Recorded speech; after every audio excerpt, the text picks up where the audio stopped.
हाँ जी, सभी को नमस्ते, नमस्कार। तो साथियों, आरएएस मेंस के सिलेबस में जो विश्व इतिहास है, हम उसके बारे में चर्चा करेंगे और जानेंगे कि विश्व इतिहास के सिलेबस में जो पुनर्जागरण है, औद्योगिक क्रांति है, अमेरिकी क्रांति है, फ्रांस की क्रांति है और उसके साथ-साथ आपका प्रथम विश्व युद्ध और द्वितीय विश्व युद्ध जिसके कारण और प्रभाव दिए हुए हैं, उनके बारे में हम जानने की कोशिश करेंगे।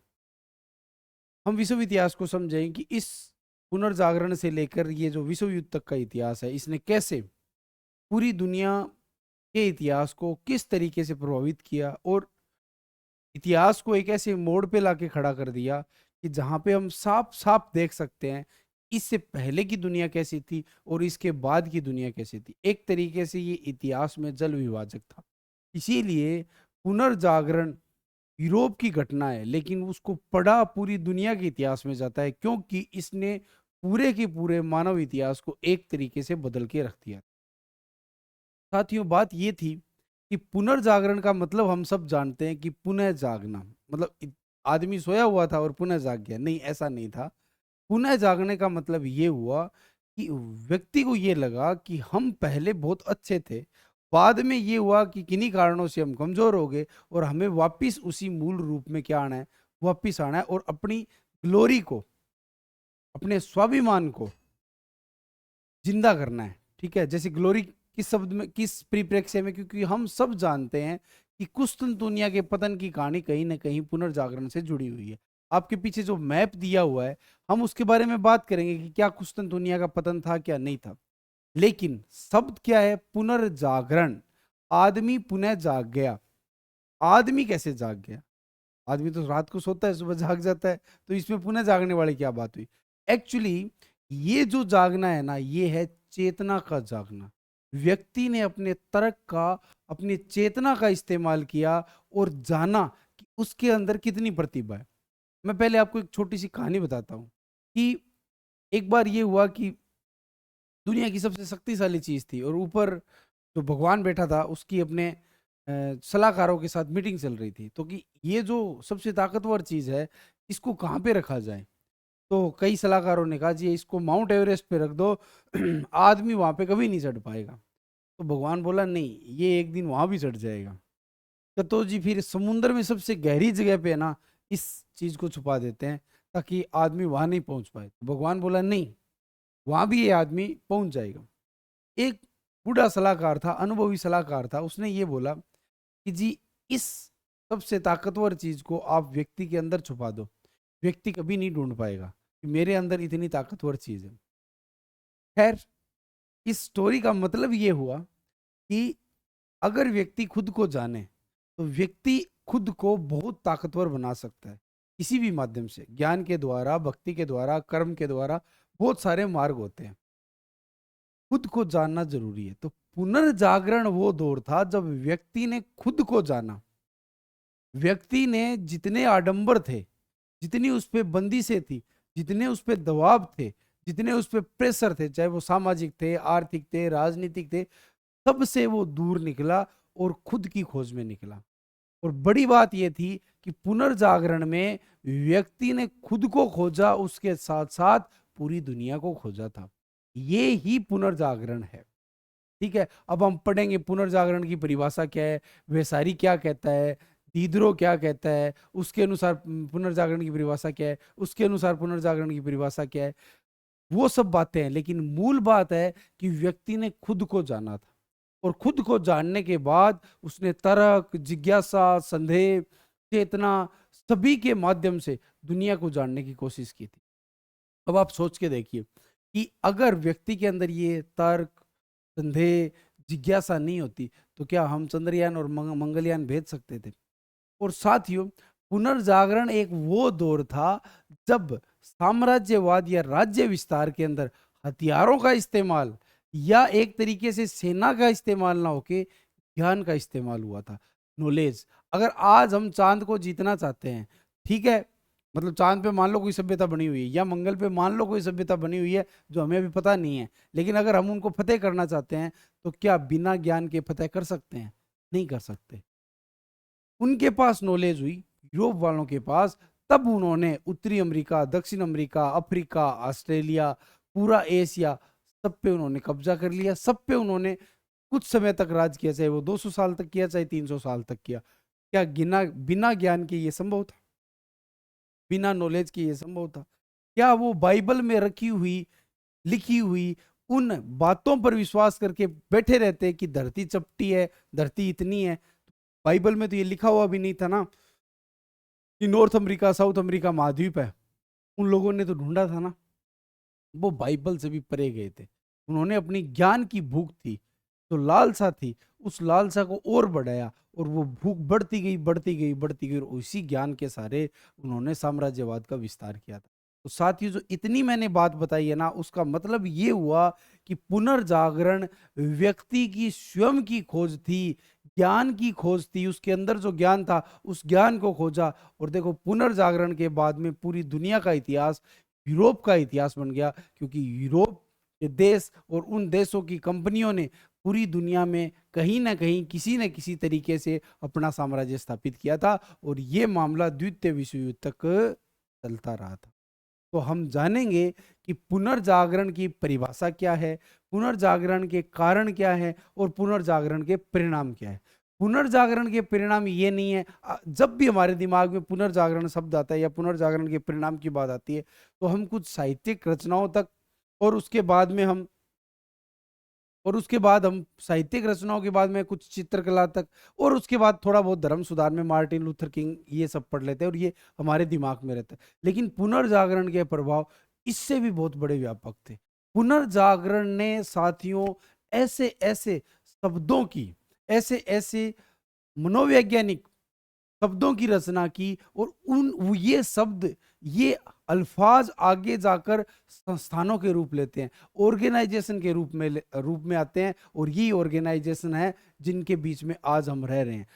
आप और हम रूबरू हो रहे हैं जिस तकनीक के माध्यम से। अगर पुनर्जागरण नहीं आता तो ये तर्क, चिंतन, चेतना, ये सब नहीं आती, और विज्ञान नहीं आता, तो वरना मैं यहाँ बैठा बैठा आपसे कैसे रूबरू हो पाता। आज जो लोकतंत्र है, जिसके आप फायदे उठा रहे हो, एक एक व्यक्ति अपने अधिकारों को एंजॉय कर रहा है, अगर पुनर्जागरण नहीं होता तो सब धर्म की बंदिशों में जकड़े हुए होते।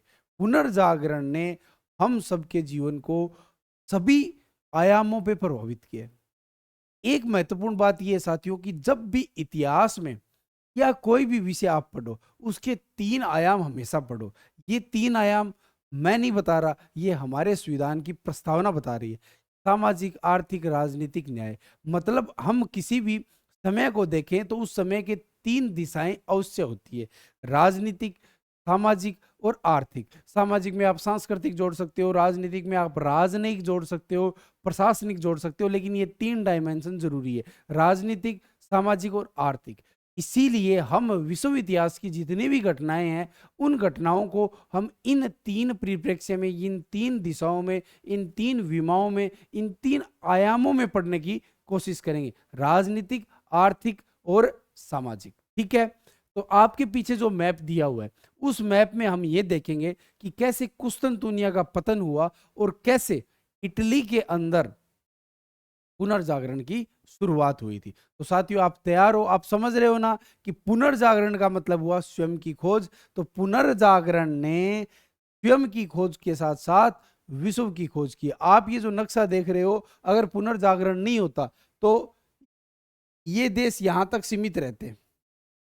ठीक है? ये यहां तक सीमित रहते। अब ये इन देशों की खोज ही नहीं होती, अगर कोलंबस नहीं होता, केब्राल नहीं होता, फ्रांसीसी पिजारो नहीं होता, कार्टेज नहीं होता, तो इनके बारे में हम जानते ही नहीं। यहाँ पे हमें पता ही नहीं होता कोई एजटेक सभ्यता है, कोई इनका सभ्यता है, हमें कुछ भी पता नहीं होता। हम अमेरिकी क्रांति भी नहीं पढ़ते। पुनर्जागरण अपने आप में एक बहुत बड़ी घटना है। अब हम सब जानते हैं कि पुनर्जागरण में कुस्तुनतुनिया के पतन की जो घटना थी, उसने पुनर्जागरण में एक बहुत बड़ा योगदान दिया था। साथियों, बात यह कि यूरोप के अंदर था रोमन साम्राज्य। क्या था? रोमन साम्राज्य। तो एक तरीके से क्या था कि ईसाई साम्राज्य था, और इसको माना जाता है एक पूर्वी रोमन साम्राज्य और एक पश्चिमी रोमन साम्राज्य। तो छोटा सा आधा मिनट का इतिहास है। जो पश्चिमी रोमन साम्राज्य था, उस पश्चिमी रोमन साम्राज्य को यहाँ की जो जर्मन ट्राइबल इलाके के लोग थे, इन्होंने हमला कर करके बहुत कमजोर कर दिया था। तो बचा हुआ था पूर्वी रोमन साम्राज्य। कौन सा बचा हुआ था? पूर्वी रोमन साम्राज्य बचा हुआ था। और उस पूर्वी रोमन साम्राज्य को 1453 में ओटोमन तुर्कों ने कब्जा लिया था। और इस इलाके पर जब ओटोमन तुर्कों का कब्जा हो गया तो इधर से आने वाला जो भी ट्रेड था, व्यापार था, वो व्यापार सारे का सारा क्या हो गया? प्रभावित हो गया। और व्यापार पहुंचता था, अगर मान लो कि व्यापारिक वस्तुएं यहां से होते हुए भी निकल भी जाती थी, इटली के पास आती थी, तो फिर इटली वाले टैक्स लगा देते थे। तो इधर वाले जो देश थे ना, वो इस बात से सबसे ज्यादा पीड़ित हुए थे। तो एक तरीके से इनका इधर के साथ कनेक्शन बिल्कुल बंद हो गया था। एशिया के साथ इनका जो संचार, संवाद, यातायात सब क्या हो गया था? बंद हो गया था। दूसरी बात ये थी कि ये जो साम्राज्य था, तुर्क साम्राज्य था, मुस्लिम साम्राज्य था, और यहाँ की जनता थी ईसाई।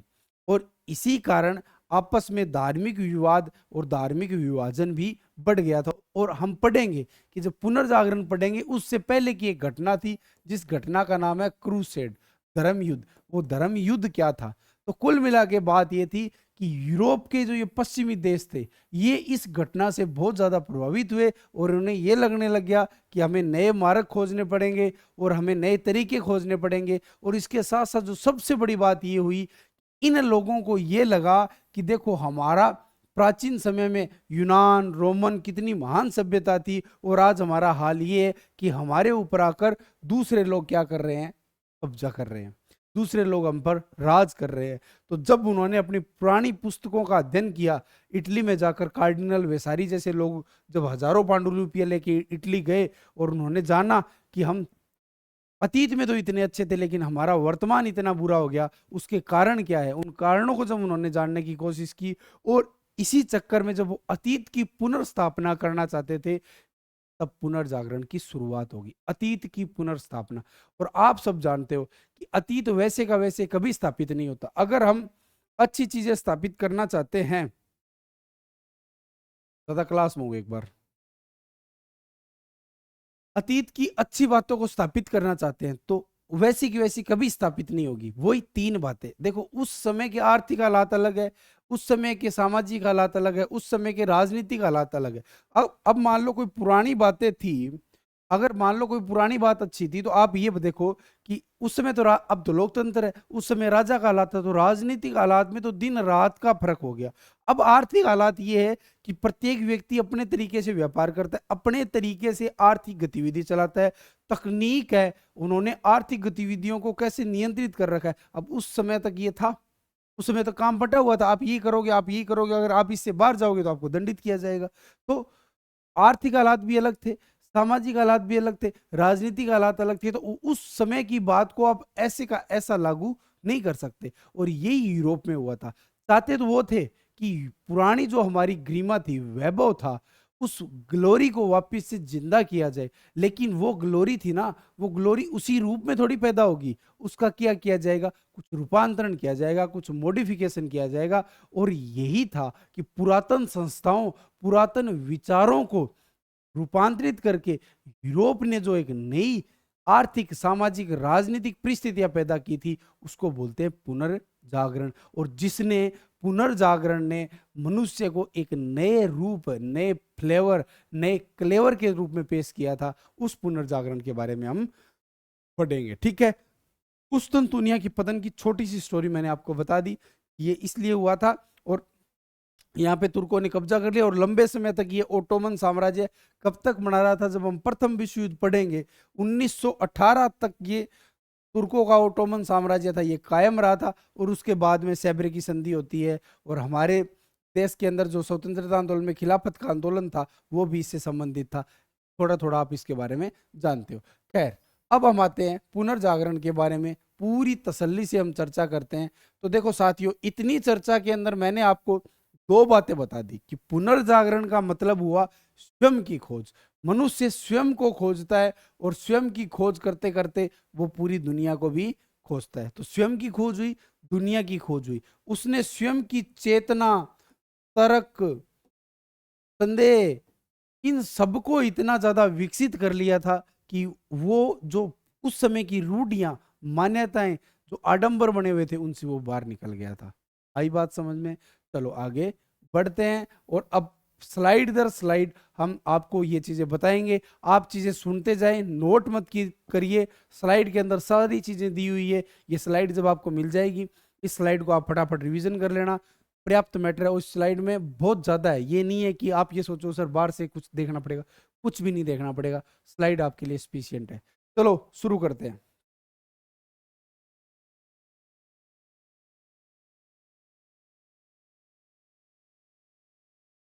पुनर्जागरण।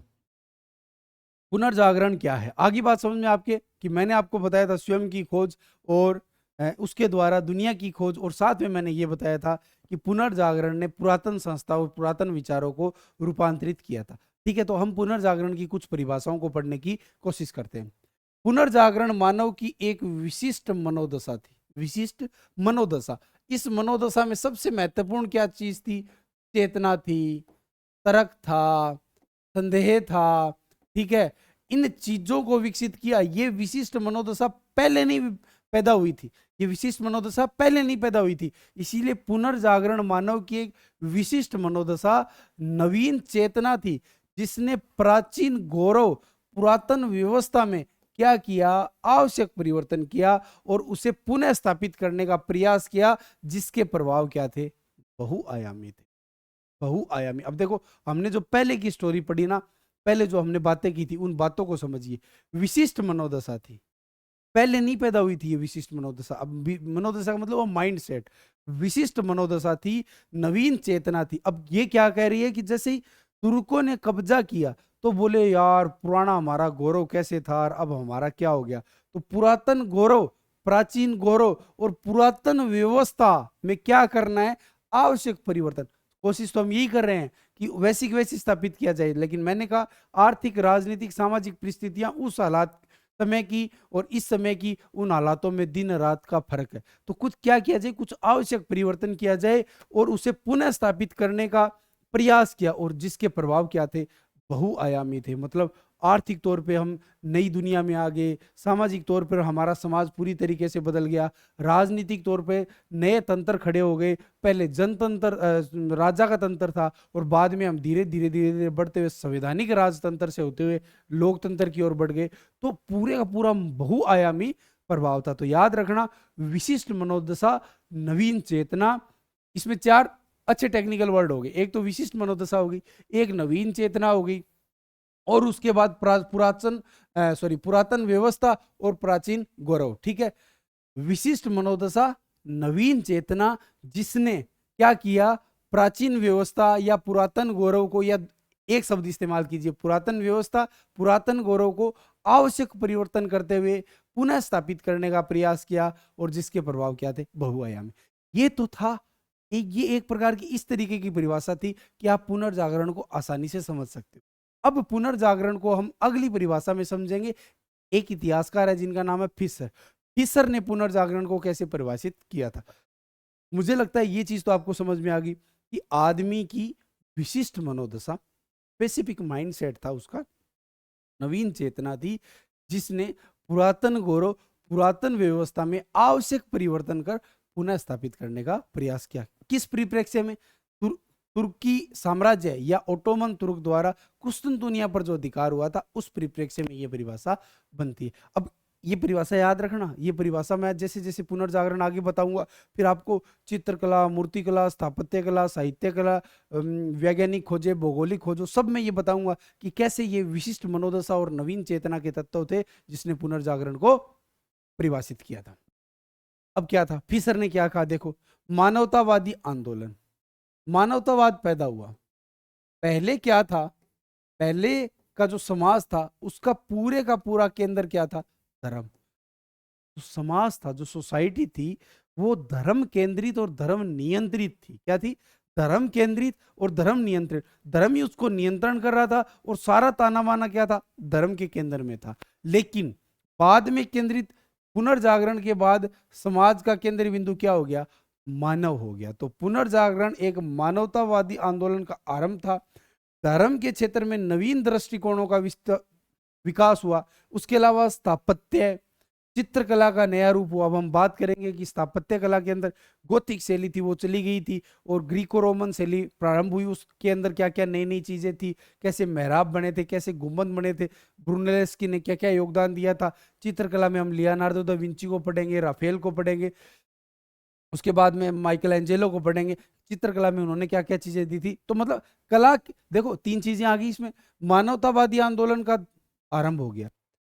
धर्म के क्षेत्र में नवीन दृष्टिकोण, जो धार्मिक सुधार आंदोलन हुए, चाहे वो प्रोटेस्टेंट थे, ह्यूगोनोट्स थे, लोलार्ड्स थे, प्यूरिटन्स थे, हम पढ़ेंगे कि कैसे जॉन वाइक्लिफ ने योगदान दिया था, कैसे सेवान रोला ने योगदान दिया था, कैसे कोलविन ने योगदान दिया था, कैसे मार्टिन लूथर किंग ने योगदान दिया था, उनके बारे में जानेंगे। तो धर्म के अंदर भी न्यू एलिमेंट्स का प्रवेश हुआ था।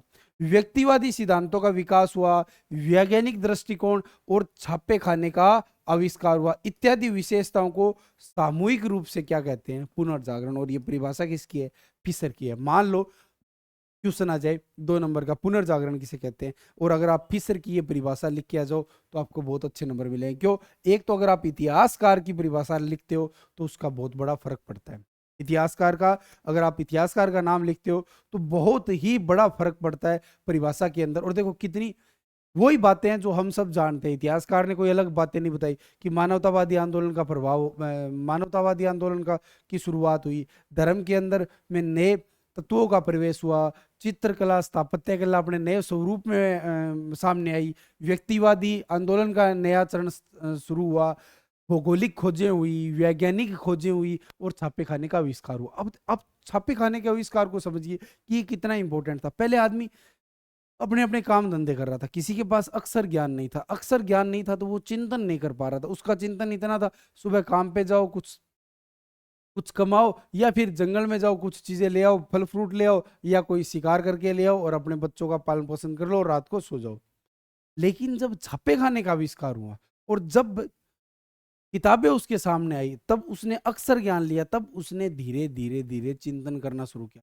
पहले वो चिंतन था, वो चिंतन कुछ ही लोगों तक सीमित था। अब वो चिंतन बहुत सारे लोग करने लगे और एक तरीके से छापे खाने के आविष्कार के बाद यूरोप में चेतना का विस्फोट हो गया। सभी लोग चिंतन करने लगे, ठीक है। और क्या है, सभी के दिमाग में नए नए आइडिया आने लगे। और इसीलिए तो हमारा देश, जैसे ये बोला जाता है कि भारत का भविष्य इतना उज्जवल क्यों है, क्योंकि भारत के पास 150 करोड़ लोगों का दिमाग है। अगर उनमें से 1 करोड़ लोगों के नए नए आइडिया इंप्लीमेंट हो गए तो सोच के देखिए हम पूरी दुनिया को क्या कर देंगे, बदल देंगे। हमारे लोग ही, अब देखो नोबेल प्राइज मिलते हैं भारतीय मूल का, वो भारतीय मूल का। माइक्रोसॉफ्ट, ये जो बड़ी कंपनी है, इनके सीईओ कौन है, भारतीय लोग। अगर इन भारतीय लोगों को भारत में अगर जगह मिले और ये माइंड डेवलप हो तो चेतना का वो विस्फोट जो पुनर्जागरण में कभी यूरोप में हुआ था वो भारत में भी हो सकता है। तो बात ये थी साथियों कि छापे खाने के आविष्कार के बाद में सभी लोग चिंतन करने लगे थे, यूरोप में एक चेतना का विस्फोट हुआ था। इसीलिए मैंने कहा था नवीन चेतना पैदा हुई थी। क्या हुई थी? नवीन चेतना पैदा हुई थी। अब देखो जैसे जब से सोशल मीडिया आई है तो लोगों की पहुंच, इंटरनेट है तो लोगों की पहुंच नॉलेज तक, ज्ञान तक ज्यादा बढ़ी है या नहीं बढ़ी है? बढ़ी है। तो चेतना का विस्फोट भी क्या हुआ है, बढ़ा है। नए तरीके से लोग चिंतन करने लग गए हैं। जो चीजें पहले केवल उच्च वर्ग के लोगों को पता थी, वो उन बातों तक पहुंच है, वो अब सामान्य वर्ग भी की भी होने लग गई है। ये नहीं कि पूरी हो रही है, लेकिन होने लग गई है। तो क्या है ना, चेतना के तत्व बढ़े। तो फिशर की परिभाषा ये थी साथियों। मानवतावादी आंदोलन का क्या हुआ, प्रारंभ हुआ है। मानवतावादी आंदोलन का क्या हुआ, प्रारंभ हुआ। धर्म के क्षेत्र में नवीन दृष्टिकोण हुए, स्थापत्य और चित्रकला का नया स्वरूप हुआ, व्यक्तिवादी आंदोलन शुरू हुआ, वैज्ञानिक खोजें, भौगोलिक खोजें और छापे खाने का आविष्कार, और इन सब का जो सामूहिक प्रभाव था वो क्या कहलाता है, पुनर्जागरण कहलाता है। क्या कहलाता है, पुनर्जागरण कहलाता है। तो क्या देखो, क्या क्या क्या लिखा, मानवतावादी, क्या लिखा, मानवतावादी आंदोलन का प्रारंभ हुआ, धर्म के क्षेत्र में नवीन दृष्टिकोण, चित्रकला, स्थापत्य कला, इनके अंदर भी क्या है, नवीन दृष्टिकोण, ठीक है। ओके, चित्रकला और स्थापत्य कला में भी नए दृष्टिकोण। मानवतावादी आंदोलन, धर्म के क्षेत्र में नवीन दृष्टिकोण, चित्रकला और स्थापत्य कला में भी नवीन दृष्टिकोण या नवीन तत्वों का प्रवेश। उसके बाद में व्यक्तिवादी विचारों का प्रारंभ, व्यक्तिवादी विचारों का प्रारंभ हो गया। ठीक है। उसके बाद में भौगोलिक खोजें, वैज्ञानिक खोजें, और आपका छापे खाने का आविष्कार। क्या? छापे खाने का आविष्कार। इन सब का जो सामूहिक प्रभाव था ना, वो क्या कहलाता है? पुनर्जागरण। ये परिभाषा किसकी थी? फिशर की थी। किसकी थी? फिशर की थी। अब आप इतने सारे शब्दों का जब आपको ज्ञान हो गया ना, जैसे नवीन चेतना हो गई, विशिष्ट मनोदशा हो गई, और पुरातन गौरव, पुरातन व्यवस्थाओं में आवश्यक परिवर्तन हो गया, और उसके बाद में यही मानवतावादी, व्यक्तिवादी विचारों का प्रारंभ, और उसके बाद चित्रकला, स्थापत्य कला में नवीन दृष्टिकोण, धर्म के क्षेत्र में नए तत्वों का प्रवेश, वैज्ञानिक खोजें, भौगोलिक खोजें, और छापे खाने का आविष्कार। अब इन शब्दों के इर्द गिर्द आप पुनर्जागरण की परिभाषा को बना दोगे, ठीक है। लेकिन मेरा ये कहना है कि आप फिशर की परिभाषा को याद रखिए, ताकि अगर क्वेश्चन आ जाए कि पुनर्जागरण क्या है, तो आप क्या इसको फिशर के शब्दों में, तो थोड़ा टीचर्स को अच्छा लगता है कि व्यक्ति ने सीधी फिशर की परिभाषा लिखी। एक इतिहासकार की परिभाषा होती है, सॉरी, वो ज्यादा प्रमाणिक और मान्य मानी जाती है, ठीक है। तो आप समझ गए होगे पुनर्जागरण की परिभाषा को। चलो आगे बढ़ते हैं। तो याद कर लोगे पुनर्जागरण की परिभाषा। मैं आपको बाद में एक शब्दों का क्लाउड बना के दूंगा, ठीक है। मतलब शब्द एक साथ एक पेज पर शब्द इकट्ठे करके दूंगा। उन शब्दों को अगर आप याद रखोगे तो पुनर्जागरण से संबंधित जो भी क्वेश्चन है उसको आप आसानी से हल कर सकते हो। जैसे हमने यहाँ पे 7 या 8 शब्दों की क्या की है? रचना की है। 7 या 8 शब्दों को पढ़ा है, उनका अध्ययन किया है। ये शब्द आगे भी बार बार आएंगे। कैसे आएंगे? हम आपको समझाएंगे। अब देखो, जब पुनर्जागरण पैदा हुआ था तो उस वक्त के हालात क्या थे, सूरत हाल क्या थे, परिस्थितियां कैसी थी कि पुनर्जागरण को पैदा होना पड़ा। कहा जाता है कि जब सांस घुटे तो समझो इतिहास बदलने वाला है। तो ऐसा क्या सांस घुटा कि उस वक्त की जो लोग थे उन्होंने सोचा कि अब तो दुनिया बदलनी पड़ेगी। तो हालात कैसे? तो इसीलिए मैंने एक छोटा सा फ्लो चार्ट बना के आपको दिया है, देखिए। और मैंने फिर आपको कहा था कि 3 आयामों से चीजों को समझने की कोशिश कीजिए। एक तो राजनीतिक आयाम हो गया, एक सामाजिक आयाम हो गया, और एक क्या हो गया? आर्थिक आयाम। इन तीनों आयामों को हम समझते हैं कि उस समय के हालात क्या थे। जब हम कहते हैं पुनर्जागरण के कारण क्या थे, तो कारण किसमें नियत होते हैं? उस वक्त के हालातों में, परिस्थितियों में नियत होते हैं। तो हम समझेंगे कि उस वक्त के हालात क्या थे, परिस्थितियां कैसी थी, ठीक है। देखो, राजनीतिक तौर पे सामंतवाद था। राजा के नीचे अनेक सामंत बैठे हुए थे। उन सामंतों के पास जमीन थी और कुछ सेना थी, और वो कुछ कर इकट्ठा करते थे, थोड़ा बहुत राजा को देते थे, बाकी खुद इस्तेमाल कर लेते थे। लेकिन उसके साथ साथ उन सामंतों को टैक्स, खर्च को भी देना होता था। तो सामंतों के पास भी कम बचता था और राजा के पास तो बहुत ही कम बचता था। और राजा आर्थिक स्रोतों और सैन्य स्रोतों पर, सामंतों पर निर्भर था। तो राज्य के पास इतने संसाधन नहीं थे कि राज्य खुद का आर्थिक विकास कर सके, या अपने साम्राज्य का विकास कर सके, या साम्राज्य का विस्तार कर सके। तो राजा है ना, वो एक तरीके से कमजोर स्थिति में था। तो सामंतवाद ने राज्य को क्या कर दिया था? कमजोर कर दिया था। दूसरा, कि राज्य के अंदर चर्च की दखल थी ना, वो बहुत ही ज्यादा थी। साथ ही यहाँ पे एक वर्ड लिखा हुआ है, एक्स कम्युनिकेशन। एक्स कम्युनिकेशन ये था कि अगर चर्च को ये लगा कि ये राजा, ये जो राजा है, ये जो किंग है, वो हमारे अनुकूल नहीं है, वो हमारी बातें नहीं मान रहा है, तो इस राजा को हम क्या कर सकते हैं? बाहर निकाल सकते हैं। एक कहानी भी है, अगर आपने गेम ऑफ थ्रोन जो ये वेब सीरीज आती है उसमें देखा होगा कि रानी को उस समय के जो वहाँ के धर्माधिकारी थे, उन्होंने कहा था वहाँ से यहाँ तक आप पैदल रास्ता तय करोगे। ऐसी घटना यूरोप में हो चुकी है कि एक राजा को बोला कि आपने चर्च के आदेशों की अवहेलना की है, तो आपकी सजा ये है कि आप नंगे पांव यहाँ से लेके वहाँ तक पैदल जाओगे, ठीक है। तो एक्स कम्युनिकेशन ये था कि अगर चर्च को ये लगता था कि ये राजा हमारा काम का नहीं है, तो उस राजा को वो क्या कर सकते थे? हटा सकते थे। तो राज्य की जो राजनीतिक सत्ता थी ना, वो बहुत ही ज्यादा कमजोर थी। एक तो सामंतों ने कमजोर कर दिया था, दूसरा अब चर्च भी क्या कर रहा है? उसमें दखल कर रहा है। तीसरी बात ये थी कि आर्थिक स्रोतों की राजा के पास क्या थी? कमी थी। अब अगर राजा और राज्य आर्थिक स्रोत पर कमजोर है, जर्जर है, उनके पास संसाधन ही नहीं है, तो वो कैसे अपना विकास करेंगे? कैसे जनता का भला करेंगे?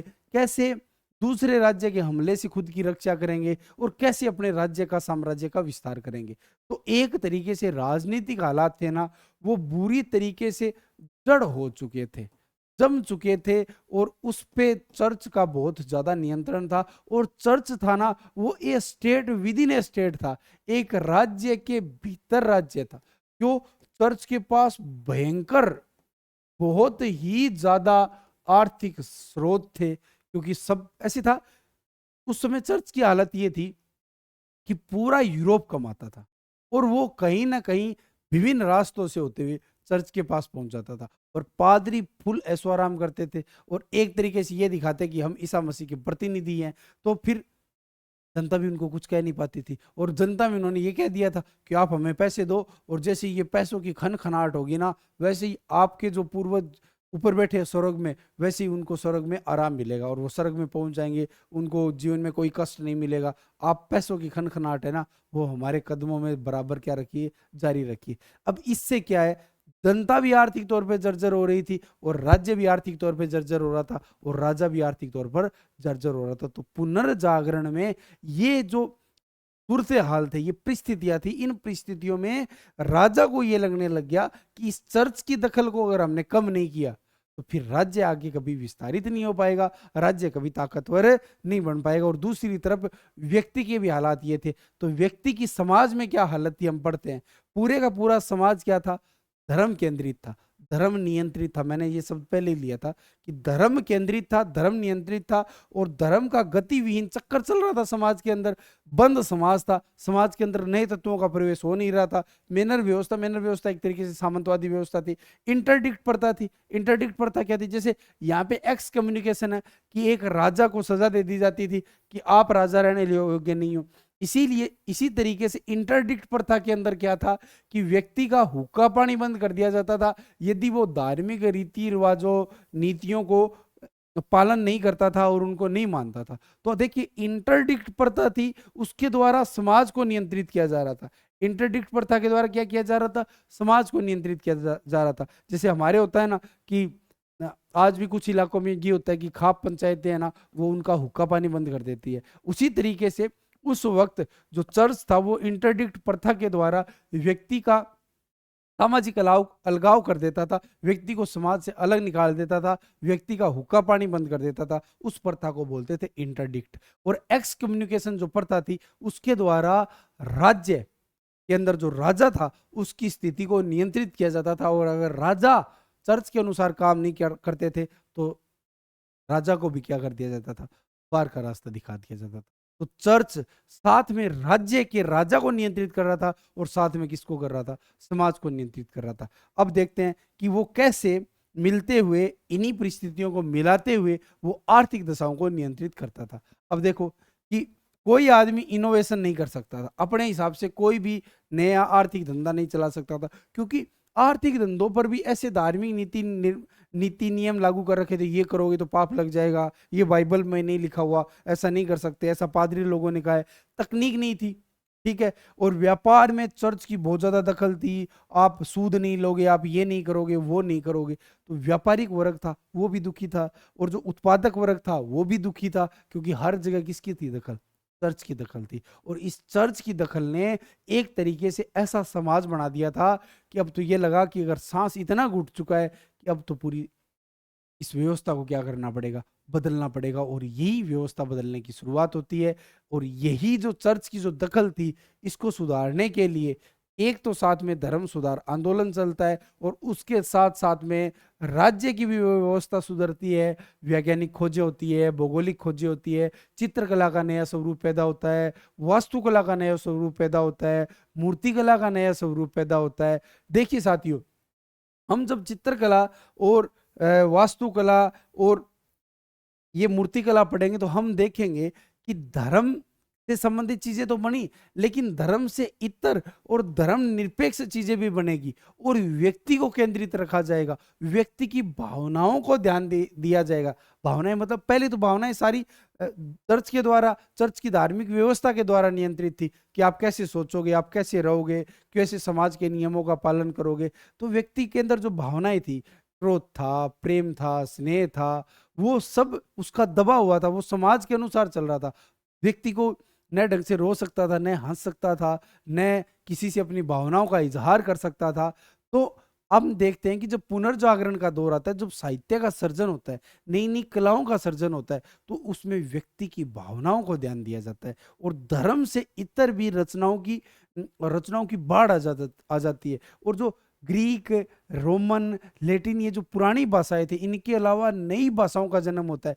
इंग्लिश होती है, फ्रेंच होती है, इटालियन होती है, स्पेनिश होती है। उन सब के साहित्य के बारे में पढ़ेंगे। तो याद रखना, जो सबसे बड़ी चीज थी चाहे साहित्य की, कला की, वो ये थी कि जो धर्म ने जो एक तरीके से दाब के रखा था, दबा के रखा था लोगों को, जैसे ही वो स्प्रिंग खुला, उस स्प्रिंग वो विभिन्न डायमेंशन में, अलग अलग आयामों में खुला और उसने विभिन्न प्रकार का साहित्य रचा, विभिन्न प्रकार की कलाएं रची। और उन कलाओं में धर्म धीरे धीरे साइड होता गया और व्यक्ति क्या आ गया, केंद्र में आ गया। और व्यक्ति की आर्थिक गतिविधियां केंद्र में आ गई, व्यक्ति की सामाजिक गतिविधियां केंद्र में आ गई, व्यक्ति की भावनाएं केंद्र में आ गई। और तभी Romeo Juliet, Macbeth, Othello, Kings लियर है, ये तो शेक्सपियर की है। उसके अलावा और बहुत सी रचनाएं हैं। रेबालस कुछ और लिखता है, मोंटेन कुछ और लिखता है, आपका मैकियावेली कुछ लिखता है, आपके ये बोकासियो कुछ और लिखता है, और दांते कुछ और लिखते हैं। सबके बारे में हम पढ़ेंगे। ऐसी चित्रकला के अंदर, चित्रकला में भी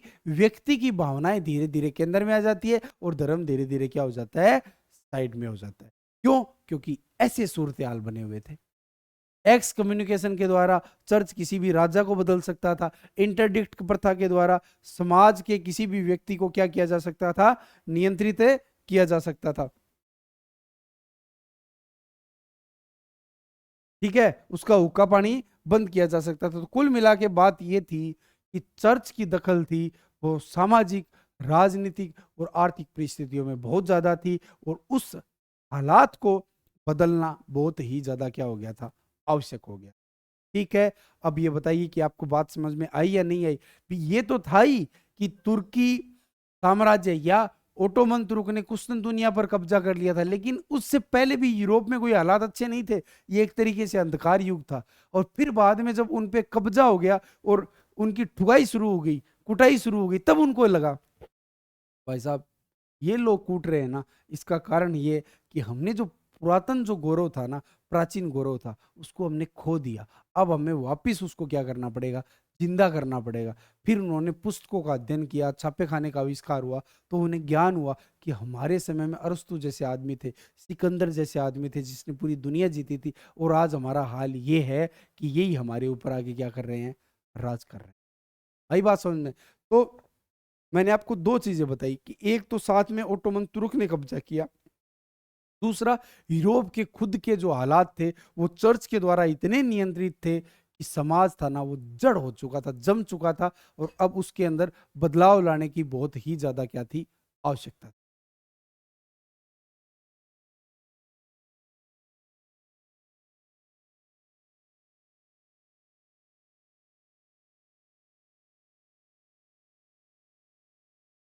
कारण क्या था, हम बात करते हैं। तो पहला धर्म युद्ध था।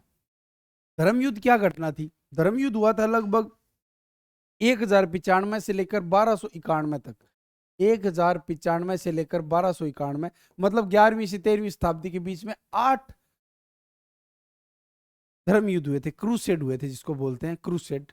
अंग्रेजी में क्रूसेड शब्द इस्तेमाल होता है और हम उसको धर्म युद्ध कहते हैं। ये धर्म युद्ध क्या था कि ईसाई और मुस्लिम सत्ता के बीच में लड़ाई हुई थी। और पादरी लोग कहते थे जाओ, ऐसे पानी छिड़कते थे, और जाओ युद्ध लड़ो, तुम्हारे साथ ईसा मसीह, तुम जीतोगे।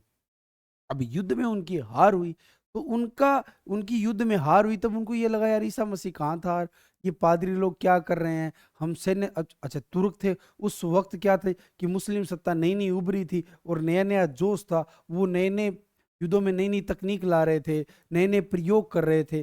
तो हो ये रहा था कि एक तरफ तो जर्जर ढांचा था और एक तरफ नवीन ढांचा था। तो वो जर्जर ढांचा था जो ईसाइयों का बना हुआ था, वो मुस्लिमों के नवीन ढांचे का सामना नहीं कर पाया। तो राजा को तो आदेश कर देता था चर्च के जाओ युद्ध लड़ो, और राजा के सैनिक मारे जाते थे, राजा के आर्थिक हालात खराब हो जाते थे, राज्य के आर्थिक हालात खराब हो जाते थे। और ये इतने लंबे समय तक चलता रहा, किसके लिए? कि राज्य के अंदर चर्च की बहुत ही ज्यादा क्या हो गई थी, दखल हो गई थी। और दूसरा मैंने बता दिया कि कुस्तुनतुनिया का पतन हो गया। क्या हो गया? कुस्तुनतुनिया का पतन हो गया। तो ये दो बड़े राजनीतिक कारण थे। अब देखो, मैंने ये राजनीतिक, आर्थिक, सामाजिक, सांस्कृतिक ऐसे क्यों बनाया है कि ताकि आप इन तीन, जैसे तीन मैंने पहलू बताए, राजनीतिक पहलू आपको 2 पॉइंट याद आ गए, आर्थिक पहलू 2 पॉइंट याद आ गए, सामाजिक सांस्कृतिक के 2 पहलू याद हो गए, तो आपके पास 6 या 7 पॉइंट ऐसे ही इकट्ठे हो जाएंगे पेपर के अंदर। आपको ऐसे नहीं रट के नहीं जाने पड़ेंगे बुलेट पॉइंट क्या था क्या था क्या था। आप तीन चीजें याद रखो, राजनीतिक, आर्थिक, सामाजिक, और मुझे पता है इनको आपको रटना नहीं पड़ेगा। तीनों को रखो और फिर सोचो कि राजा की क्या परिस्थितियां थी, समाज में अर्थतंत्र की क्या परिस्थितियां थी, समाज में सामाजिक तंत्र की क्या परिस्थितियां थी, और उनके 2-2 3-3 पॉइंट लो। ऐसे ही जब हम पुनर्जागरण खत्म कर लेंगे तब हम पढ़ेंगे कि पुनर्जागरण का प्रभाव क्या हुआ, राजनीतिक प्रभाव क्या हुए, आर्थिक प्रभाव क्या हुए, सामाजिक प्रभाव क्या हुए, समाज ने क्या व्यवस्था पैदा की, अर्थव्यवस्था ने क्या परिस्थितियां पैदा की, और राजनीतिक तंत्र ने क्या परिस्थितियां पैदा की। तो हमें रटना नहीं पड़ेगा। ये अचानक क्या होगा कि हमारे अंदर ये तीन चीजें आएगी और उस हिसाब से हम सोच लेंगे। तो राजनीतिक सूरत हाल ये थे कि धर्म युद्ध ने राज्य को कमजोर कर दिया था, और उसके साथ साथ ओटोमन तुर्क ने कुस्तुनतुनिया का पतन कर दिया था, और कुस्तुनतुनिया पर क्या कर लिया था? अधिकार कर लिया था।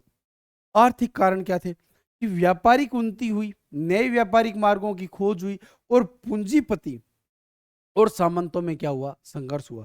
कि एक वर्ग था, व्यापारिक वर्ग था, जो ये चाहता था कि हम नए अर्थतंत्र को पैदा करें, लेकिन सामंतों की अपनी एक व्यवस्था थी। कुछ जमीन थी, उस जमीन पे लोगों से खेती करवा लेते थे, फिर उसका एक हिस्सा अपने पास रख लेते थे। कुछ उनके पास एक सेना होती थी, उस सेना के द्वारा वो राज्य को सहायता देते थे, तो राज्य से भी अपनी बातें मनवा लेते थे। अब अगर व्यापारियों का नया वर्ग पैदा हो, तो ये कहीं हम ट्रेड करेंगे, दूसरी दुनिया में जाएंगे, नई चीजें खरीद के लाएंगे, तो जो सामंतों का आर्थिक तंत्र था, वो आर्थिक तंत्र तो कमजोर हो जाएगा। तो पूंजीपति और सामंतों में क्या हो गया? संघर्ष हो गया। पूंजीपति और सामंतों में क्या हो गया? संघर्ष हो गया। इस संघर्ष, ये जो संघर्ष था ना, इस संघर्ष ने वो परिस्थितियां पैदा की जो पुनर्जागरण की ओर लेके गई थी। तो आप बात समझ में आ गई, पूंजीपति और सामंतों में क्या हुआ? संघर्ष। पूंजीपति थे वो नवीन अर्थव्यवस्था को संबोधित करते थे, और सामंत थे वो जो पुरातन, जो सड़ी गली अंधकार युग की जो आर्थिक व्यवस्था थी उसको संबोधित करते थे। तो दोनों के बीच में क्या हुआ? टकराव हुआ। और हम जानते हैं कि नए नए व्यापारिक मार्ग खोजे गए, और व्यापारिक उन्नति हुई, नए नए व्यापारिक विचार आए, उन विचारों ने उस अर्थतंत्र को बदलना शुरू किया था। तो ये पुनर्जागरण के कारणों में था। ये पुनर्जागरण के कौन से हो गए? आर्थिक कारण हो गए। कौन से हो गए? आर्थिक कारण। सामाजिक और सांस्कृतिक कारण क्या थे? शिक्षा और साहित्य का विकास हुआ, मंगोल साम्राज्य का प्रभाव था। मार्को पोलो की एक स्टोरी है कि मार्को पोलो जब मंगोल साम्राज्य में गया तो उसने देखा कि कैसे साहित्य और ज्ञान की कदर होती है, कैसे वहां की कितना आर्थिक वैभव था, कितना सामाजिक वैभव था, कितना सांस्कृतिक वैभव था, शिक्षा का कितना प्रचार प्रसार था। तो जब वो वापिस यूरोप लौट के आता है तो वो यूरोप को बोलता है, अरस्तु की इस दुनिया का ये बुरा हाल है कि यहाँ पे कोई ज्ञान नहीं है, और आप एशिया की तरफ देखिए कि एशिया में कितनी ज्ञान की कदर हो रही है, अब हमारा कितना बुरा हाल है। ऐसे तो काम नहीं चलेगा। तो शिक्षा और साहित्य का बहुत बड़ा प्रभाव पड़ा था, ये आगे हम पढ़ने वाले हैं। तो देखो, राजनीतिक रूप से धर्मयुद्ध हो गया, कुस्तुनतुनिया का पतन हो गया, व्यापारिक रूप से आर्थिक रूप से व्यापारिक मार्गों की खोज हुई, पूंजीपति सामंतों में संघर्ष हुआ, सामाजिक सांस्कृतिक तौर पर शिक्षा और साहित्य का प्रभाव पड़ा। और उसका एक उदाहरण दे सकते हैं, मंगोल साम्राज्य के अंदर जो मार्को पोलो गया था, उस मार्को पोलो ने बताया, भाई साहब आपके हालात है ना वो बहुत ही बुरे, एशिया की तरफ देखिए, उसका आर्थिक वैभव क्या है, सामाजिक वैभव क्या है, सांस्कृतिक वैभव क्या है, शैक्षिक वैभव क्या है, उसके बारे में जानिए। तो मार्को पोलो ने ये चीजें बताई थी। ठीक है, आगे बात समझने। तो 3 डायमेंशन हो गए, राजनीतिक, आर्थिक और सामाजिक सांस्कृतिक। वैज्ञानिक प्रभाव, भौगोलिक खोजे, कागज और मुद्रण प्रणाली। ठीक है, ये भी हमने पढ़ ली थी।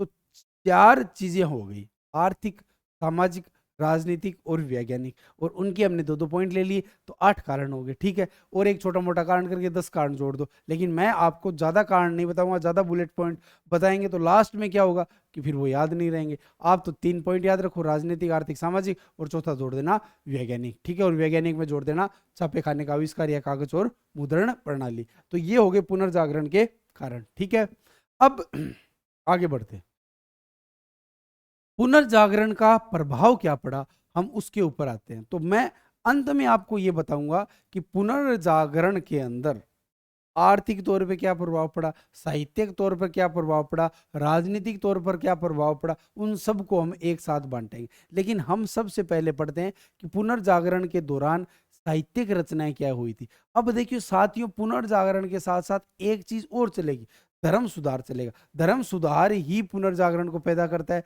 और पुनर्जागरण का ऐसे कह सकते हैं, पुनर्जागरण का कारण धर्म सुधार और पुनर्जागरण का प्रभाव धर्म सुधार, मतलब दोनों एक दूसरे में ऐसे गुथे हुए थे। उनको हम अलग से पढ़ेंगे धर्म सुधार को, लेकिन फिलहाल हम पुनर्जागरण के समय जो साहित्यिक प्रभाव हुआ था, पैदा हुआ था, उसको हम पढ़ते हैं। अब देखो, पुनर्जागरण जैसे भौगोलिक खोजें लिखी हुई थी, मैंने आपको स्टार्टिंग के वीडियो में बताया था कि पुनर्जागरण था स्वयं की खोज, मानव की खोज, ज्ञान की खोज, और जो साम्राज्य विस्तार का जो तरीका था ना, वो ज्ञान हो गया था। आपको एक उदाहरण देके बताता हूँ। देखिए, हमारे और यूरोप के बीच में जो वैकल्पिक समुद्री मार्ग की खोज थी, वो की थी अपने वास्को डी गामा ने। कोलंबस ने तो उत्तरी अमेरिका की खोज की थी।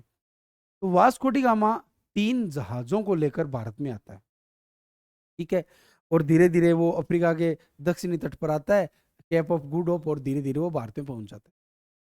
उसके साथ में सेना भी आती है, उसके साथ में विद्वान भी आते हैं, उसके साथ में चित्रकार भी आते हैं।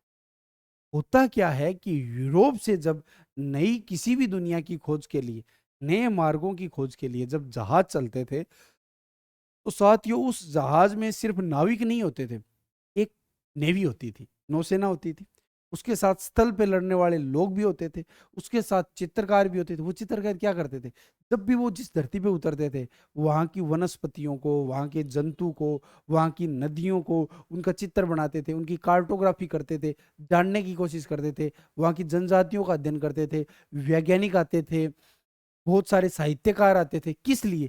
क्योंकि उनको जानना था कि ये जगह कैसी है, ये चीजें कैसी है, उनका व्यवस्थित अध्ययन करते थे। किस लिए? क्योंकि उन्हें साम्राज्य का विस्तार करना था। इसीलिए ना उत्तरी अमेरिका में उन्होंने विस्तार किया। उत्तरी अमेरिका में फ्रांस और ब्रिटेन ने राज किया था, दक्षिण अमेरिका के अंदर ब्राजील और स्पेन और पुर्तगाल ने राज किया था। ऐसे ही अफ्रीका के अंदर तो अफ्रीका को उन्होंने एक तरीके से खरबूजे की तरफ बांट दिया था, और चीन को देखो, अफ्रीका को उन्होंने बहुत बुरी तरीके से काटा था। एक टेबल पे अफ्रीका का मैप बिछाया, बोले ये तेरा, ये तेरा, ये तेरा, ये जर्मनी का, ये इटली का, ये यूएसए का, ये यूके का, सॉरी यूएसए उस टाइम तक नहीं था, ये यूके का है, ये जर्मनी का है, ये फ्रांस का है।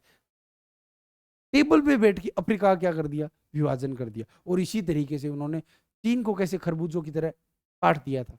मतलब हर जगह उन्होंने अपने साम्राज्य का विस्तार किया।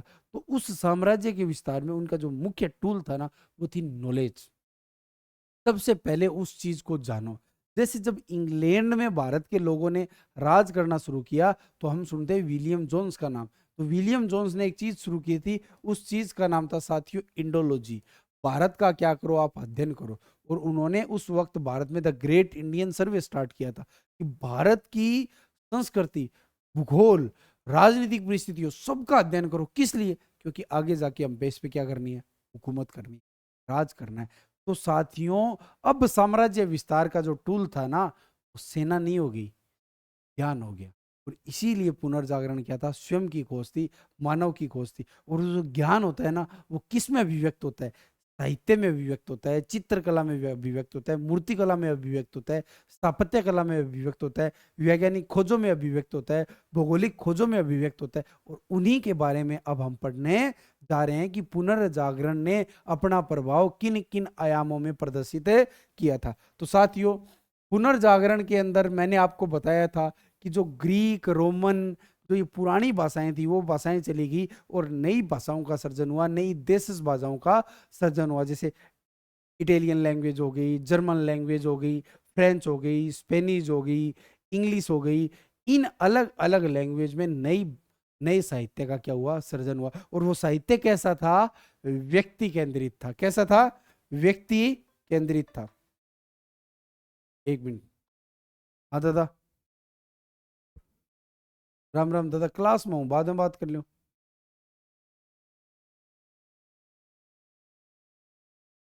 व्यक्ति केंद्रित था, और क्या था, व्यक्ति केंद्रित साहित्य। क्या? व्यक्ति केंद्रित साहित्य था। अब वो धर्म वाली बातें नहीं रही थी, व्यक्ति की भावनाओं को स्थान दिया गया था साहित्य में। क्या स्थान दिया गया था? एक एक करके हम सभी को क्या करते हैं, समझते हैं। तो सबसे पहले पुनर्जागरणकालीन साहित्य हम पढ़ेंगे इटली में। अब इटली में ही ये घटनाएं क्यों हुई थी, हम एक बार मैप के माध्यम से इसको समझने की क्या करते हैं, कोशिश करते हैं।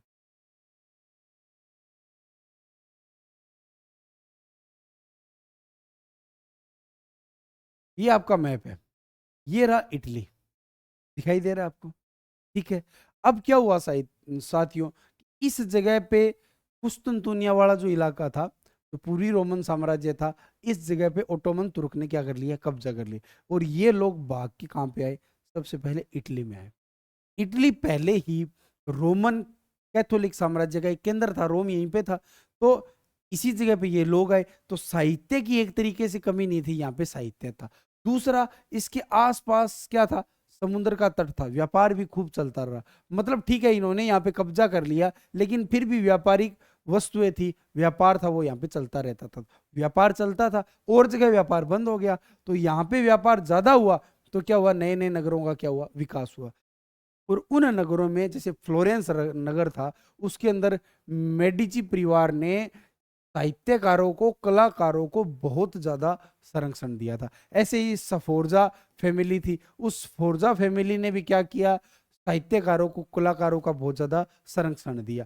तो इटली में ऐसे सूरत हाल पैदा हो गए कि प्राचीन जो उसकी विरासत थी, उस विरासत ने पुनर्जागरण को क्या कर दिया, प्रेरित कर दिया। इसीलिए क्वेश्चन आता है कि इटली में ही पुनर्जागरण क्यों हुआ था। तो सीधी सी बात है, अगर क्यों हुआ, इतिहास में कोई क्वेश्चन आता है, तो आपका दिमाग सीधा परिस्थितियों पे जाना चाहिए कि ऐसी परिस्थितियां बनी कि वो घटना हुई। वो परिस्थितियां क्या थी, फिर तीन चीजों में सोचो, आर्थिक परिस्थितियां कैसी थी, सामाजिक परिस्थितियां कैसी थी, राजनीतिक परिस्थितियां कैसी थी, और फिर आपका उत्तर निकल के आ जाएगा। अब आप खुद है ना, घर पे आज ऐसे करना कि इटली में ही क्यों हुआ, आर्थिक सामाजिक राजनीतिक परिस्थितियां लिखिए, सोचिए कि आर्थिक परिस्थितियां कैसी थी, सामाजिक परिस्थितियां कैसी थी, राजनीतिक परिस्थितियां कैसी थी, जो मैंने आपको मैप के माध्यम से बताने की कोशिश की।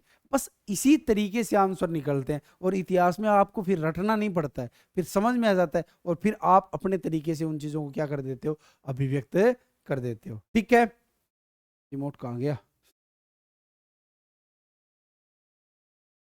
चलो आगे बढ़ते हैं। अब हम बात करते हैं पहले इटालवी साहित्य की। इटालियन जो पुनर्जागरण था, उसके अंदर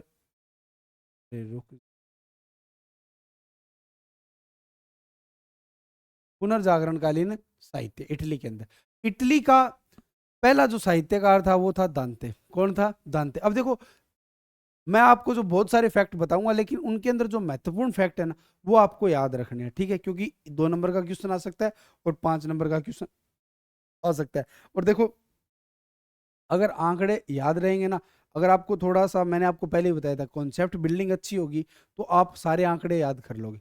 तो अब हम इटालवी साहित्य, इटालियन जो साहित्य था, इटालियन लैंग्वेज थी, उसके बारे में हम जानने की कोशिश करेंगे। तो उसका जो पहला आदमी था वो था दांते। दांते की एक पुस्तक थी, बहुत फेमस है, डिवाइन कॉमेडी। क्या नाम है, डिवाइन कॉमेडी। पुनर्जागरण का अग्रदूत कहा जाता है, इसीलिए मैंने इसको सबसे पहले बढ़ाया है।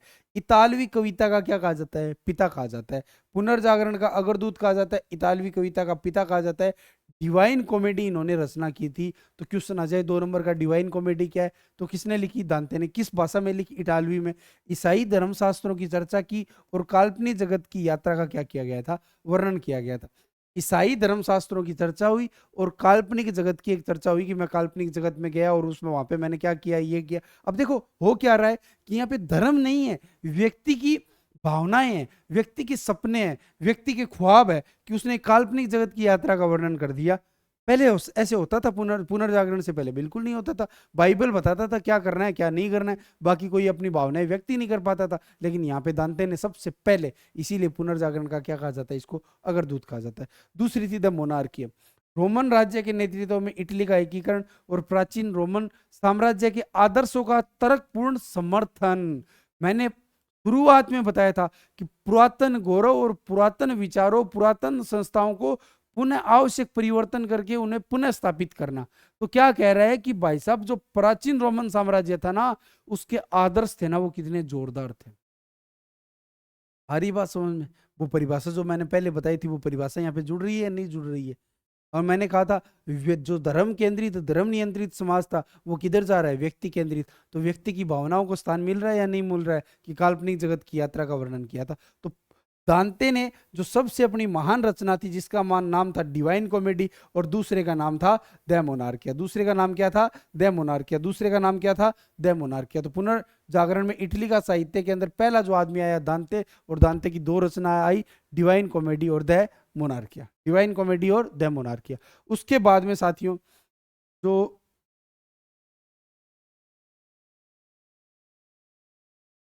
एक मिनट बीच में गायब कर दिया, एक स्लाइड बीच में गायब हो गई।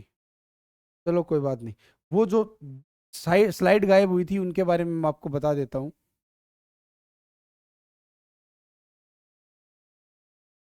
एक था आपका बोकासियो,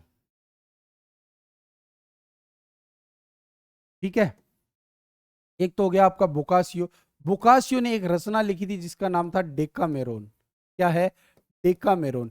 और इस डेकामेरोन के अंदर ब्लैक डेथ थी, कि जो आपके प्लेग के कारण जो मृत्यु हुई थी ना, उस ब्लैक डेथ के अंदर इस बोकासियो का क्या हुआ था, वर्णन हुआ था। किसका किसका वर्णन हुआ था, बोकासियो का वर्णन।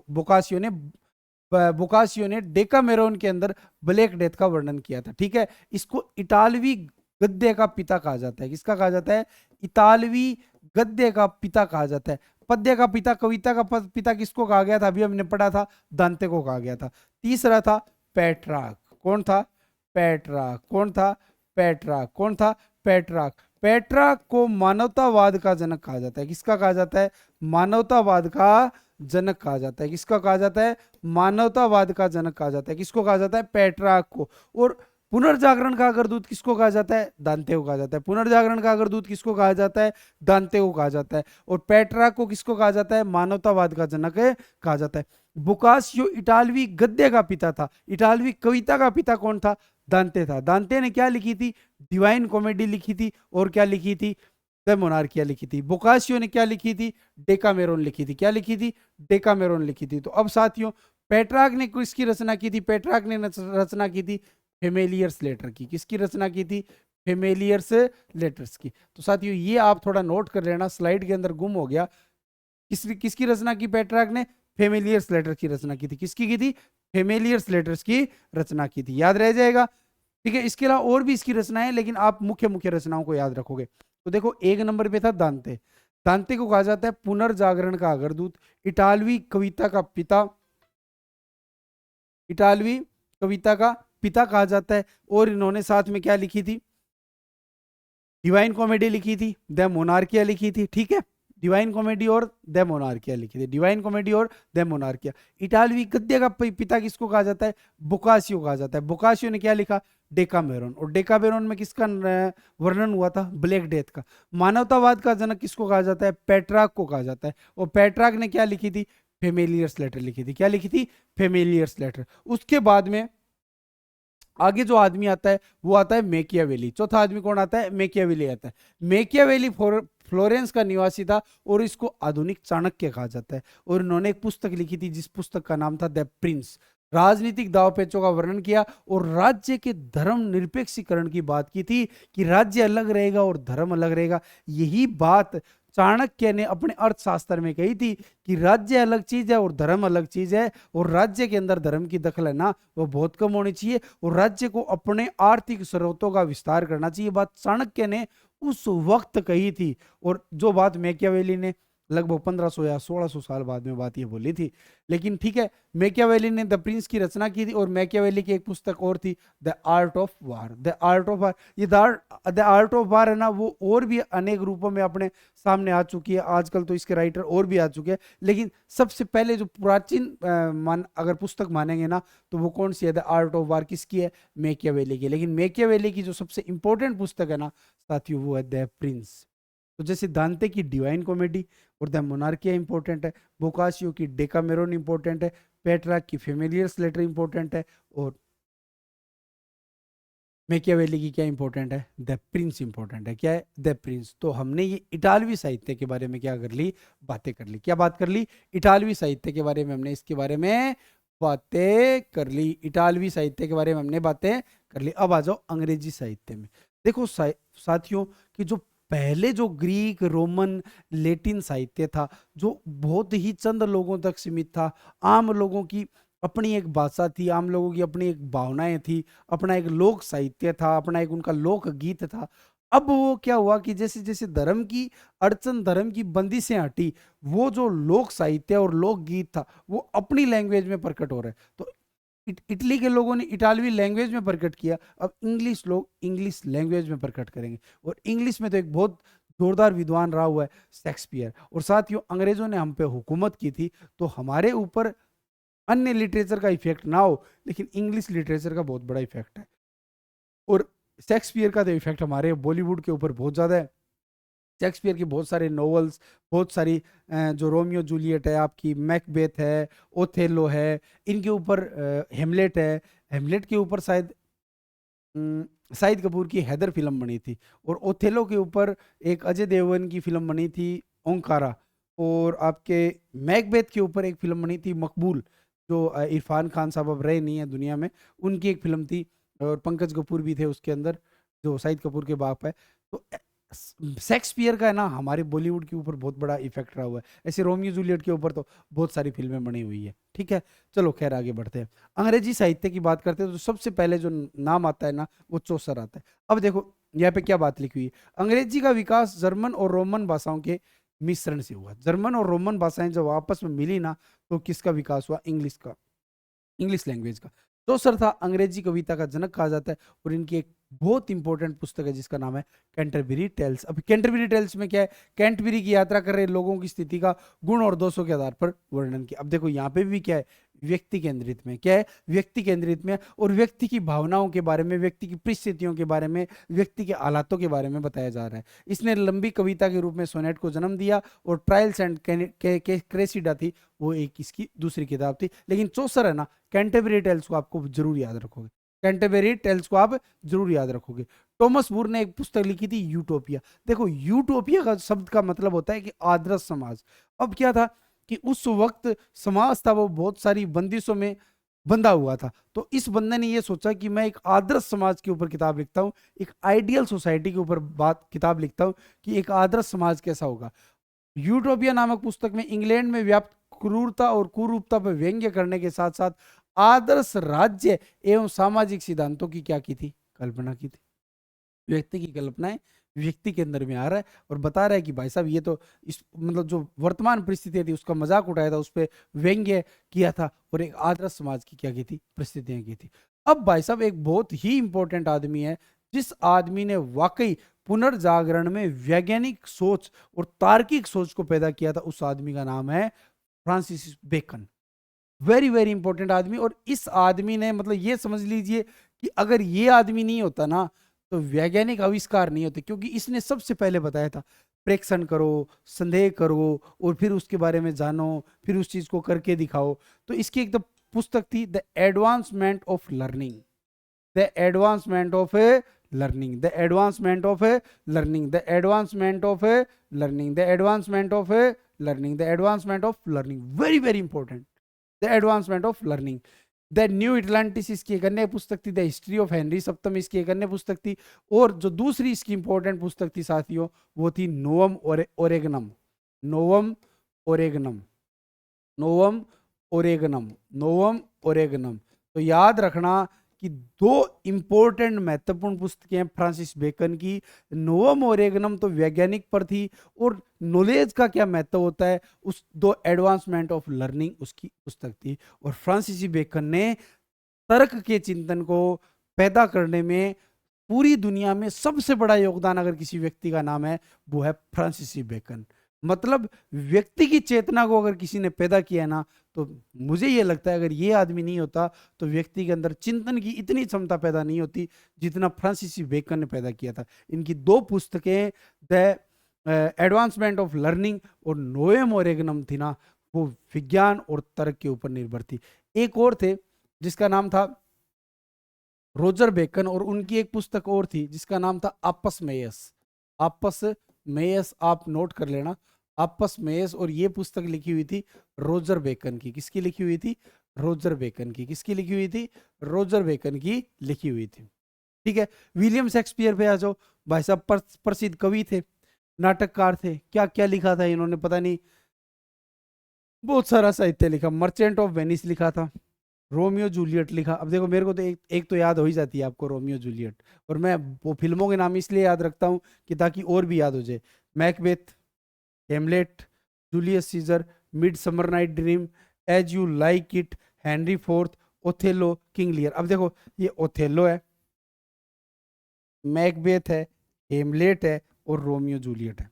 इनके ऊपर तो भारत की बहुत सारी फिल्में बनी हुई है, तो चार तो मुझे ऐसे ही याद हो जाती है, रोमियो जूलियट, मैकबेथ, ओथेलो और हेमलेट। ठीक है, ओके, ये चार तो ये होगी। मर्चेंट ऑफ वेनिस हो गया, एज यू लाइक इट हो गया, किंग लियर हो गया, मिड समर नाइट ड्रीम्स हो गया। इंग्लिश के कवि थे विलियम शेक्सपियर। और सबसे बड़ी बात यह थी, इन्होंने प्रेम को एक त्रास्त स्थिति के रूप में दिखाया। इन्होंने बताया कि लव इज ए ट्रेजेडी, प्यार है ना वो एक ट्रेजेडी के अलावा कुछ नहीं। रोमियो जूलियट में अंत में ये होता है कि वो प्रेम था होता है ना, वो पहले भावनाओं से शुरू होता है, मीठी मीठी फीलिंग होती है, और उसके बाद वो एक त्रास्त परिस्थितियों में फंस जाता है। तो लव इज ए ट्रेजेडी, जो शेक्सपियर की जो सबसे बड़ी बात थी ना, उन्होंने ये बताया कि लव क्या है, एक ट्रेजेडी है। साथियों पढ़ाई पे ध्यान दीजिए, शेक्सपियर की बात को अपनाइए। चलिए चलो आगे देखते हैं। तो साथियों बात ये थी कि इंग्लैंड के जो इंग्लिश लैंग्वेज थी उसमें पहला आदमी आ गया आपका चौसर। चौसर की थी कैंटरबरी टेल्स थी, टॉमस मूर की क्या थी, यूटोपिया थी, फ्रांसीसी बेकन की क्या थी, द एडवांसमेंट ऑफ लर्निंग थी, और नोवा मोरगनम थी। ऐसे ही फ्रांसीसी बेकन के साथ रोजर बेकन की आपस में यस थी। और उसके बाद में शेक्सपियर की क्या थी, ये Romeo Juliet, Macbeth, Hamlet, Othello, Kings Lear, Midsummer Night Dreams, As You Like It. ठीक है, ये सब लिखा हुआ है यहाँ पे, आप सब ये देख लेना। ठीक है, ओके आगे बढ़ते हैं। Christopher Marlowe, Taimur Lang the Great, Christopher Marlowe की थी। एडवर्ड सेकंड थी, द ज्यू ऑफ माल्टा थी, कोई इतना इंपॉर्टेंट नहीं है, लेकिन क्रिस्टोफर मार्लो की तैमूर लंग ग्रेट जरूर याद रखना। अब ये जो दो चीजें है ना, ये बहुत इंपॉर्टेंट है। जॉन मिल्टन की पैराडाइज लोस्ट और पैराडाइज रीगैंड, और एडमंड स्पेंसर की फेरी क्वीन। एडमंड स्पेंसर की फेरी क्वीन, एडमंड स्पेंसर की फेरी क्वीन। पैराडाइज लोस्ट और पैराडाइज रीगैंड किसकी है? जॉन मिल्टन की है। तो साथियों अब हमने दो साहित्य के बारे में बात कर ली। मैं एक बार दोनों साहित्य के बारे में फिर से बोलता हूँ। इटालवी साहित्य, दांते, डिवाइन कॉमेडी और द मोनार्किया। ठीक है, उसके बाद में हमने बात की बुकासियो, इटालवी गद्य का पिता, टेकामेरोन जिसमें ब्लैक डेथ का वर्णन है। तीसरा पेट्रार्क, जिसको मानवतावाद का जनक कहा जाता है, जिसने लिखी फेमिलियर्स लेटर। क्या लिखी? फेमिलियर्स लेटर। चौथी रचना कौन सी थी? चौथा कौन सा था लेखक? मेकियावेली। मेकियावेली ने क्या लिखी? द प्रिंस और आर्ट ऑफ वार। तो ये चार आदमी हो गए इटालवी साहित्य के। उसके बाद में हमने इंग्लिश साहित्य की बात की, चौसर, कैंटरबरी टेल्स। चौसर के बाद में हमने बात किसकी की? आपके ये शेक्सपियर। शेक्सपियर की क्या क्या चीजें थी? मिड समर नाइट ड्रीम्स थी, एज यू लाइक इट थी, मैकबेथ थी, ओथेलो थी, रोमियो जूलियट थी, और आपके हेमलेट थी। ठीक है, और भी बहुत सारी चीजें हैं।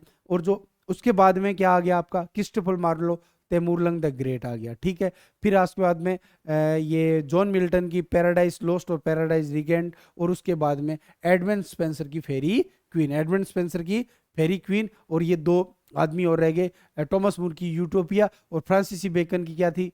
द एडवांसमेंट ऑफ लर्निंग, और उसके बाद में नोवा मोरगनम, और इसी के साथ में एक रोजर बेकन था, उसकी थी आपस मैयस। तो हमने दो साहित्य के बारे में पढ़ लिया, इंग्लिश साहित्य के बारे में पढ़ लिया, और साथ में इटालवी साहित्य के बारे में पढ़ लिया। ठीक है, आगे चलते हैं। फ्रांस का साहित्य। फ्रांस का जो साहित्य था उसमें नाम आता है रेबेलास का। किसका नाम आता है? रेबेलास का नाम आता है। किसका आता है? रेबेलास का नाम आता है। और रेबेलास ने एक पुस्तक लिखी थी, the heroic deeds of Gargantua and Pantagruel. और इसका जो मुख्य मर्म था ना, वो था प्यास। और इस पुस्तक को नया संदेश कहा गया, और इसके साहित्य का मूल मंत्र क्या था? प्यास था। प्यास कौन सी? अब वो देवदास फिल्म वाली प्यास नहीं, जिसमें शाहरुख खान देख किस आपको कहता है, पैसे प्यास कब मिटेगी चुन्नी बाबू। यहाँ पे प्यास कौन सी है? पढ़ने की प्यास, बौद्धिक प्यास, इंटेलेक्चुअल प्यास। की जो बौद्धिक प्यास है ना, और नैतिक प्यास है, अनुभव की प्यास है, यथार्थ की प्यास है, रेबेलास ने सबसे पहले उसको व्यक्त किया। साथियों वापिस मैं उस बात पे आता हूं, अब क्या है कि साहित्य व्यक्ति केंद्रित है।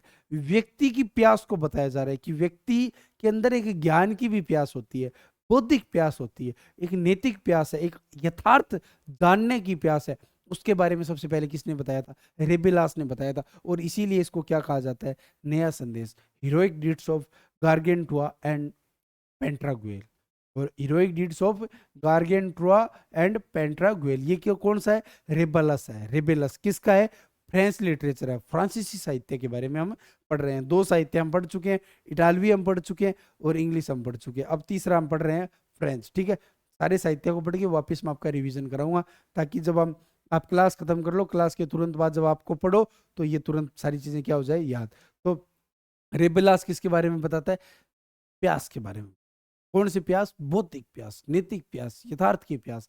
और इसकी पुस्तक कौन सी थी? Heroic deeds of Gargantua and Pantagruel. And heroic deeds of Gargantua and Pantagruel. ठीक है।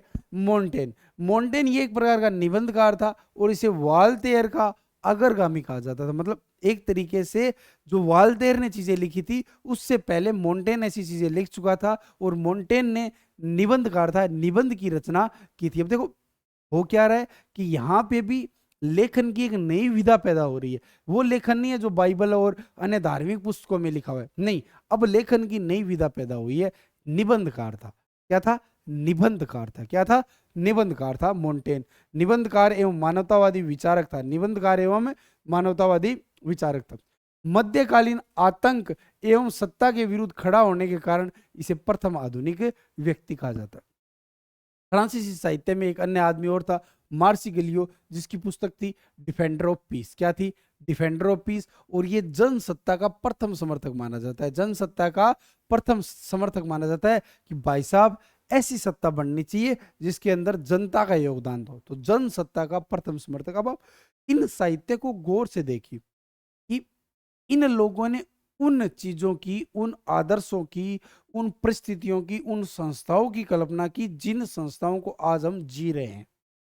ये आदमी पहले कह रहा है डिफेंडर ऑफ पीस में कि भाई साहब सत्ता है ना वो जनता के हाथ में होनी, बहुत पहले बात बोली। तो ये अपने आप में बहुत आगे का आदमी था। तो फ्रांसीसी साहित्य में एक तो हमने पढ़ा रेबेलास को, heroic deeds of Gargantua and Pantagruel. Heroic deeds of Gargantua and Pantagruel, इसको नया संदेश कहा जाता है। इसके साहित्य का जो मूल भाव था वो था प्यास, बौद्धिक प्यास, नैतिक प्यास, यथार्थ की प्यास। दूसरा था मोंटेन, जो एक निबंधकार था और इसे वाल्तेयर का अग्रगामी माना जाता है। और तीसरा आदमी कौन था? तीसरा आदमी आपके सामने है, मार्सी गिलियो, जिसने पुस्तक लिखी डिफेंडर ऑफ पीस, और ये जनसत्ता का पहला समर्थक था। इससे पहले हमने क्या पढ़ा था? अंग्रेजी साहित्य पढ़ा था। चौसर कैंटरबरी टेल्स लिखी थी। ठीक है। फ्रांसीसी बेकन ने क्या लिखा था? द एडवांसमेंट ऑफ लर्निंग लिखा था। और वो नोएम ओरेगनम एक विज्ञान की पुस्तक लिखी थी। रोजर बेकर ने आपस में एस लिखा था। यूटोपिया किसने लिखी थी? यूटोपिया किसने लिखी थी बताइए? यूटोपिया कमेंट सेक्शन में फटाफट लिखिए। हम्म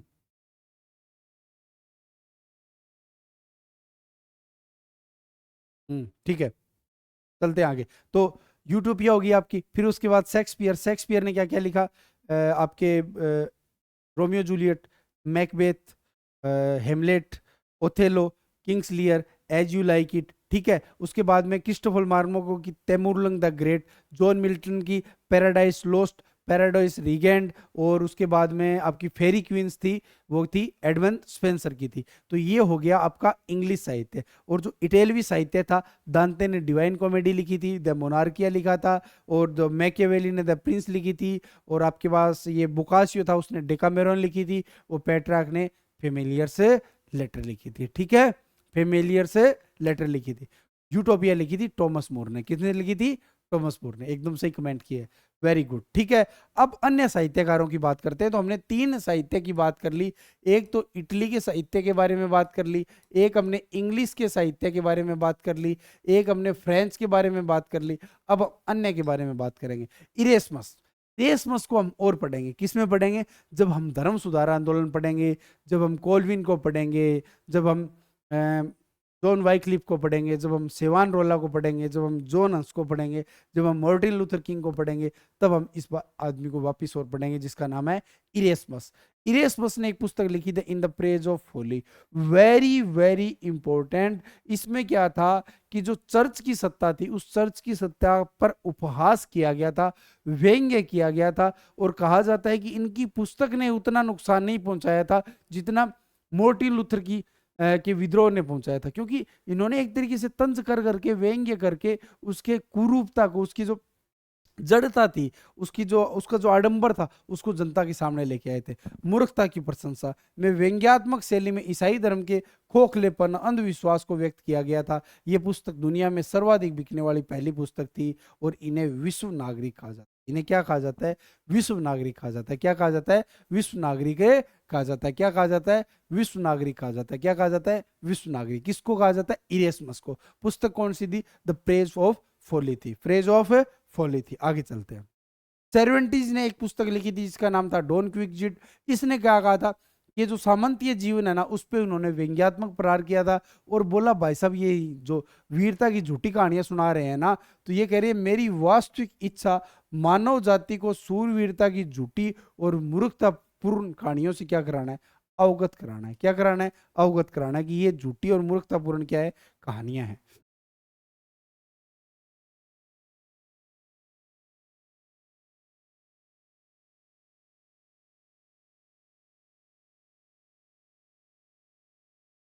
ओके, तो साथियों एक बार हम रिवीजन कर लेते हैं फटाफट।